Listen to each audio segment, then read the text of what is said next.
फडणवीस आणि शिंदेंकडून रात्री उशिरा अमित शहांची भेट घेण्यात आली। पुण्यातल्या हॉटेलमध्ये अमित शहा, फडणवीस आणि एकनाथ शिंदे यांच्यामध्ये ही भेट झाल्याचं कळतंय। शहांच्या रायगड दौऱ्यावेळी मुख्यमंत्री देवेंद्र फडणवीस, उपमुख्यमंत्री एकनाथ शिंदे आणि उपमुख्यमंत्री अजित पवार हे हजर असतील अशी माहिती आहे। दरम्यान काल रात्री शिंदे आणि फडणवीस अमित शहांची भेट घेण्यासाठी गेले होते। आपण पाहतोय पुण्यातल्या हॉटेलमध्ये ही भेट झाली आहे। या तिघांमध्ये यावेळी काय चर्चा झाली तेही पाहणं आता महत्त्वाचं असणार आहे। शहांच्या रायगड दौऱ्यावेळी मुख्यमंत्री आणि दोन्ही उपमुख्यमंत्री आज उपस्थित असणार आहे।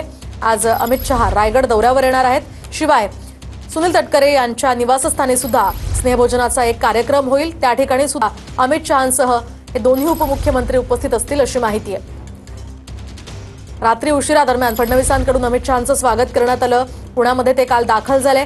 दरम्यान आता रायगडला अमित शहा काही वेळानंतर रवाना होणार आहेत। दरम्यान दोन्ही उपमुख्यमंत्री आणि अमित शहा यांच्यामध्ये रात्री भेट झाली।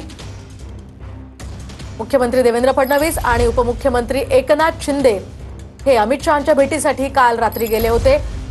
या तिघांमध्ये काल भेट झाल्याचं कळतंय। दरम्यान आज दोन्ही उपमुख्यमंत्री सुद्धा अमित शहांच्या सोबत असतील अशी माहिती